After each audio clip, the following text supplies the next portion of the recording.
तो क्या गोपियों का ये रोता हुआ तड़पता हुआ अंतःकरण आपको दिखता नहीं है? और यदि गोपियों के अंतःकरण को आप देख नहीं सकते तो आप अंतःकरण के दृष्टा प्रभु कैसे हो सकते हो? हे प्रभु, आप प्राणी मात्र के अंतःकरण की पीड़ा को देखो, उस पीड़ा को दूर करने का प्रभु आप प्रयत्न भी करते हो।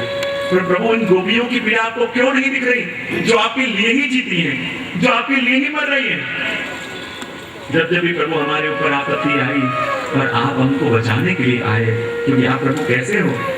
विघ्न साधितो विश्वभूतये, ब्रह्मा जी ने जब आपकी पास आके स्तुति करी और ब्रज की रक्षा करने के लिए, हमारी रक्षा करने के लिए आप ब्रज में प्रगटे हो, और हमको ये लगता है प्रभु आपके प्रागट्य का कारण आप भूल गए हो। आप भूल गए हो कि आप ब्रज की रक्षा के लिए प्रगटे हो।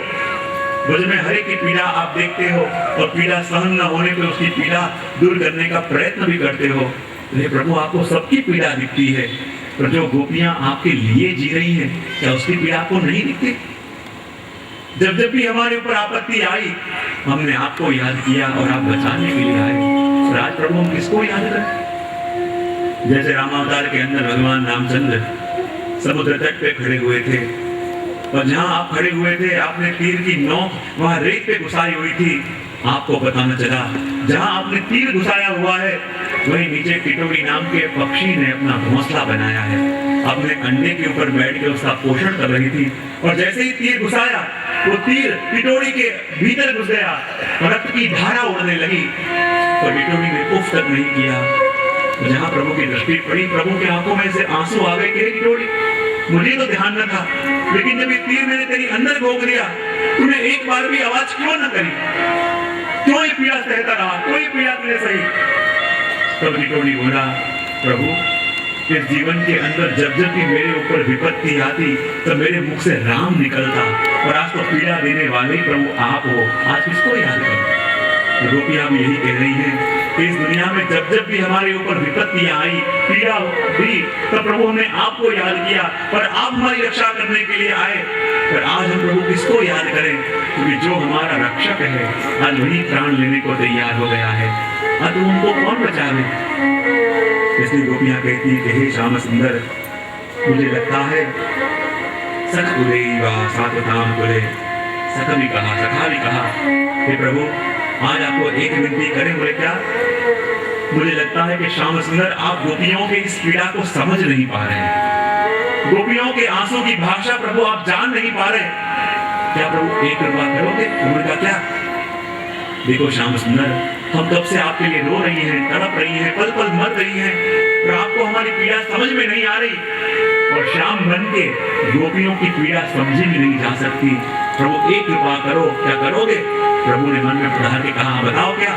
तो गोपियों ने कही, प्रभु एक कृपा करो, जो गोपियों की पीड़ा समझनी है तो श्याम बन के नहीं समझी जाती, जो हमारी पीड़ा को समझनी है तो एक अनुरोध करो, एक दिन के लिए हम सभी गोपियों को श्याम बना दो और आप गोपी बन के हमारी तरह तड़पो।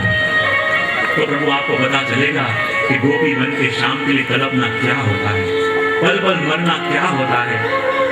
श्याम बन के गोपियों की पीड़ा समझ में नहीं आएगी, स्वयं गोपी बनो और हमको श्याम बना के जैसे हम आपके लिए तड़पते हैं उस तरह आप भी तड़पो, तो पता चलेगा कि वो तड़पने की पीड़ा क्या होती है।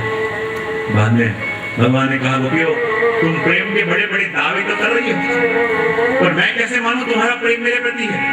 क्योंकि जहां सच्चा प्रेम होता है तो अपना प्रिय जीवित न रहे तो देह में प्राण रह ही नहीं सकते। मैं तुम्हारे सामने नहीं हूं और फिर भी तुम्हारे देह के अंदर प्राण टिके हैं, इसका मतलब ये कि मेरे अलावा तुम्हारा और भी कोई सहारा है, वरना तुम जीवित ही नहीं रह पाती। तो जब इतनी बड़ी बात भगवान ने गोपियों से कह दी कि तुम मेरे बगैर जीवित हो, उसका मतलब ये मेरे अलावा तुम्हारा और भी कोई सहारा है। और गोपियों ने कहा, हाँ प्रभु आपने बिल्कुल सही कहा। तो उन्होंने कहा, क्या मेरे अलावा तुम्हारा और भी कोई सहारा? बोला है, और वो हमें आपसे भी अधिक प्रिय लगता है, और उसी के आधार पे, उसी के सहारे हम अभी तक जी रही हैं। भगवान ने कहा, ऐसा कौन सा सहारा तुम्हारा है जिसके कारण तुम अभी तक जी रही हो? गोपियों कहती, जानना चाहते हो वो सहारा क्या है? भगवान ने कहा, क्या है? तो गोपियां कहती हैं,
रहा है। भगवान ने कहा क्या है?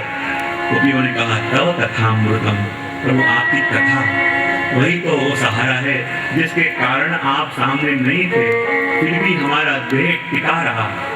आपकी कथा कैसी है? तप्त जीवनम, संसार से तप्त बने जीवों को संतप्त करने वाली आपकी कथा। कभी विदितम, ब्रह्मादि देवताओं से भी सेवित आपकी कथा। कल्मषापहम, कली कल्मश को धोने वाली आपकी कथा। श्रवण मंगलम, श्रवण करने वाले का मंगल करने वाली कथा। श्रीमदार्थम, आपकी शोभा से युक्त, आपके धर्मों से युक्त आपकी कथा। और जो बड़े बड़े भगवती जिसका आश्रय करते हैं ऐसी आपकी कथा।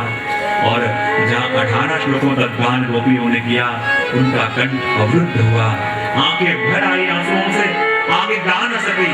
और 19वें श्लोक में गोपियां रोते रोते कहने लगी, यत्ते सुजात चरणा गुरुस्तमेषु धीतस्वने प्रियदधि महि कल्पसेषु ते काटवी मदसिका व्यथितेन किंस्वे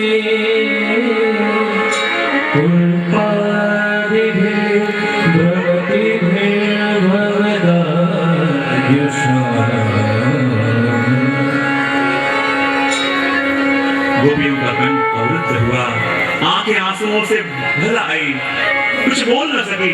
रोते रोते इतना ही कहा, हे प्रभु, हम डरते डरते आपके चरणारविंद अपने हृदय में धारण करते हैं। डरते हैं क्योंकि आपका चरण कोमल है और हमारा हृदय कठोर है। और ऐसे कोमल चरणारविंद से जब वन में आप गैया चराने जाते हो तो प्रभु आपके चरणारविंद में कंकर लगते हैं, कांटे लगते हैं, गर्व के अंकुर लगते हैं। प्रभु कांटे तो आपके चरण में लगते हैं, और आपके चरण तो हमने अपने हृदय में धारण करे हैं। इसलिए चोट लगती है आपको और पीड़ा होती है प्रभु हमको। वैसे चरण को लेके आप बाहर क्यों पधारते होगे? इतना ही कहा, गोपियों का सबर का बांध टूट गया, फूट फूट के रोने लगी।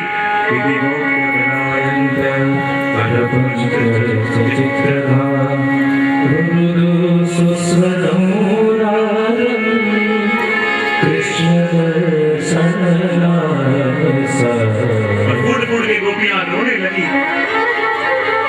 लेकिन शिवदेव जी को गोपियों का रोना भी सुरीला लगा। रुरुदुः सुस्वरम राजन, दुनिया के लोग भी रोते हैं पर उनका रोना बेसुरा लगता है, पर गोपियों का रोना भी शिवदेव जी को सुरीला लगा। क्योंकि हम सब रोते हैं जगत की वस्तुओं के लिए, पर गोपियां रो रही हैं जगदीश के लिए, इसलिए गोपियों का रोना भी सुरीला लगा।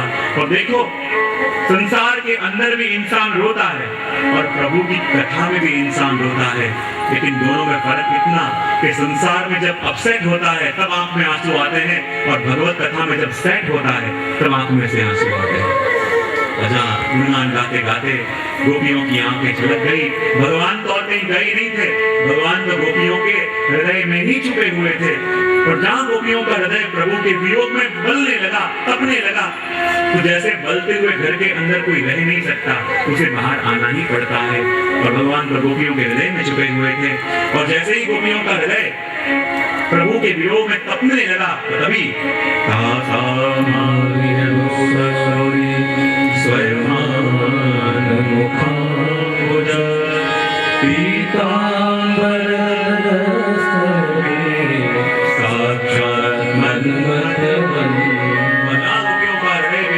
और भीतर छुपे हुए भगवान कोटि गंधर्व लावण्य स्वरूप धारण करके सामने प्रकट हुए। बोलिए गोकुल के गोकुल जी का स्वरूप धारण करके सामने प्रकट हुए। और जहाँ गोपियों ने देखा प्रभु प्रकटे हैं, भागते भागते गोपियां आई, कोई डगर डगर नैनों से प्रभु को निहारने लगी, किसी ने प्रभु का हस्त लेके माथे बधाया, कोई ठाकुर जी के चरणों में मस्तक झुका के रोने लगी। प्रभु जैसे छोड़ के चले गए थे, ऐसे प्रभु कभी हमारा त्याग मत करना, कभी छोड़ के मत जाना। भगवान ने कहा, मैं तुम्हें छोड़ के कैसे जा सकता हूँ, क्योंकि मैं तो तुमसे प्रेम करता हूँ। और जब ये वस्तु भगवान ने कही, गोपियों ने कहा, प्रभु एक मिनट ठहर जाओ, आप कह रहे हो प्रेम हमसे करते हो?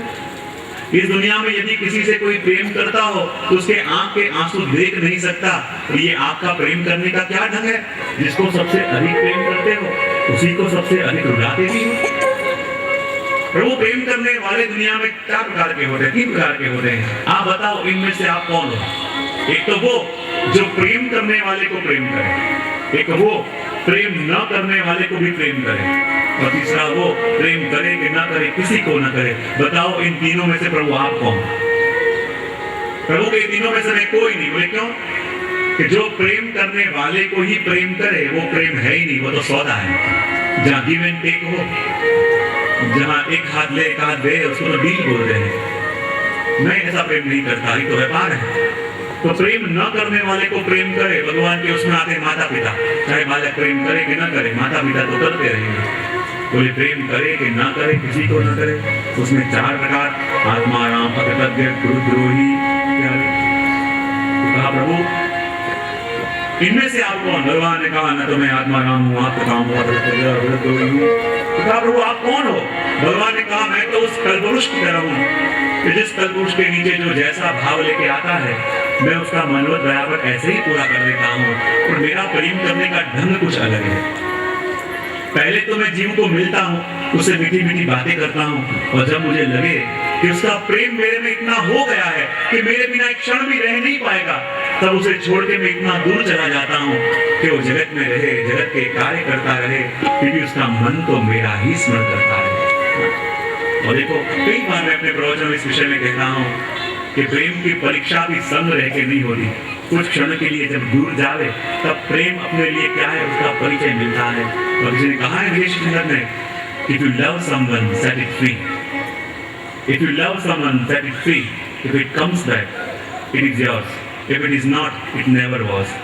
चिंतन ने कहा यदि जीवन में किसी को आप प्रेम करते हो तो कुछ समय के लिए उसे मुक्त करो, क्योंकि प्रेम की परीक्षा बांध के नहीं होती, प्रेम की परीक्षा मुक्त करके होती है। जो किसी से प्रेम करते हो तो कुछ समय के लिए उसे मुक्त करो, और मुक्त करने पर भी वो व्यक्ति आपके पास आ जाए तो समझ लो वो आपका ही है। और मुक्त करने पर यदि वो आपके पास न आवे तो समझो वो आपका कभी था ही नहीं, सिर्फ आप उसे अपना मान बैठे। और वास्तव में भगवान ने अपने प्रेम की कसौटी करने के लिए गोपियों को कुछ समय के लिए अपने से अलग किया, लेकिन जाना अलग लेके मेरा ही स्मरण किया, मेरा ही गान किया। भगवान प्रसन्न हुए, कहा बताओ गोपियों और क्या मनोरथ है। और तब गोपियों का मनोरथ पूरा करने के लिए भगवान ने अनेक रूप धारण करके महाराज किया।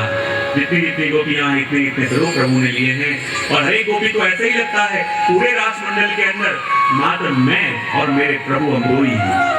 हर एक गोपी की दृष्टि प्रभु के मुखारविंद पे है, और हर एक गोपी को ऐसा लगे कि एक ही कृष्ण है और मैं प्रभु के संग हूँ। ऐसे अनेक अनेक रास मंडलों की रचना करके भगवान ने महाराज किया। पंक्ति के अंदर महाराज का दर्शन करें। रास में नाचत लाल बिहारी, रास में नाचत लाल बिहारी, गजबद है सब गज की नारी, रास में नाचत लाल बिहारी।